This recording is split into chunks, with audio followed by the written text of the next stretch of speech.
वही वक्फ संशोधन अधिनियम पर रोक लगाने से सुप्रीम कोर्ट ने इंकार कर दिया, लेकिन कुछ प्रावधानों पर रोक लगाई गई है। और उसी विषय पर हमारे संवाददाता धीरज त्रिपाठी ने all India Muslim personal law board के सदस्य मौलाना रशीद फिरंगी महली से खास बातचीत की। उन्होंने ये कहा है कि आज सुप्रीम कोर्ट से बड़ी राहत मिली और कोर्ट ने पूरे वक्फ संशोधन अधिनियम पर भले ही रोक न लगाई हो, लेकिन कई प्रावधानों पर रोक लगाई।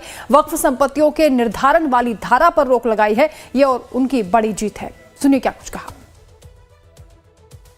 केंद्र सरकार द्वारा लाए गए वक्फ संशोधन अधिनियम पर सुनवाई हुई और सुप्रीम कोर्ट ने फिलहाल इस पर रोक लगाने से साफ तौर से इनकार कर दिया। इसी विषय पर हमारे साथ बात करने के लिए all India Muslim personal law board के सदस्य मौलाना खालिद रशीद फरंगी महली साहब। सुप्रीम कोर्ट ने फिलहाल रोक लगाने से इनकार कर दिया, कुछ प्रावधानों पर रोक लगाई है, क्या कहना चाहेंगे? सुप्रीम कोर्ट ने इंटायर वक्फ एक्ट पर जो हम लोग की डिमांड थी उस पर स्टे से इनकार कर दिया है, लेकिन उसके बावजूद भी हम लोगों को एक बड़ी रिलीफ मिली है और ये अभी इंटरिम ऑर्डर है और हम लोग ये एक्सपेक्ट करते हैं कि जब इंशाल्लाह फाइनल ऑर्डर आएगा तो कंप्लीट रिलीफ हासिल होगी। और आज जिन बातों पर स्टे किया गया है, ख़ासकर ये कि कलेक्टर को जो ओवर राइडिंग पावर थे किसी भी प्रॉपर्टी को वक्फ डिसाइड करने के लिए, उस पर स्टे हुआ है। और ये कि वक्फ बोर्ड का CEO मुसलमान ही हो, इसको भी वाजे कर दिया गया है। और ये भी कहा गया है कि मुस्लिम मेंबर्स ही होने चाहिए, अगर मुस्लिम मेंबर्स ना हों तब फिर नॉन मुस्लिम को अपॉइंट किया जा सकता है।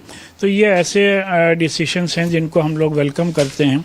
और ख़ासकर सेक्शन 3 और 4 पर जो स्टे हुआ है वो भी एक बड़ा कदम है।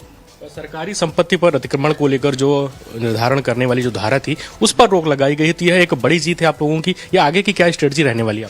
नहीं, यकीनी तौर पर हम लोगों की एक बड़ी कामयाबी है।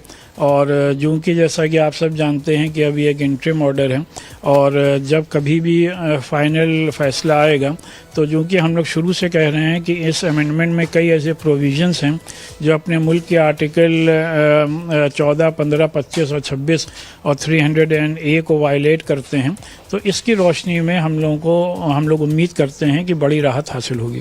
ठीक है, तो ये थे all India Muslim personal law board के सदस्य मौलाना खालिद रशीद फरंगी महली, जिन्होंने कहा कि हमें फिलहाल बड़ी राहत मिली और पूरा जो ऑर्डर है उसको पढ़ने के बाद और चीजें स्पष्ट होंगी। वीडियो जर्नलिस्ट सुंदरम केसरी के साथ धीरज त्रिपाठी, लाइव टाइम्स, लखनऊ। तो वक्फ संशोधन कानून को लेकर सुप्रीम कोर्ट की ओर से और क्या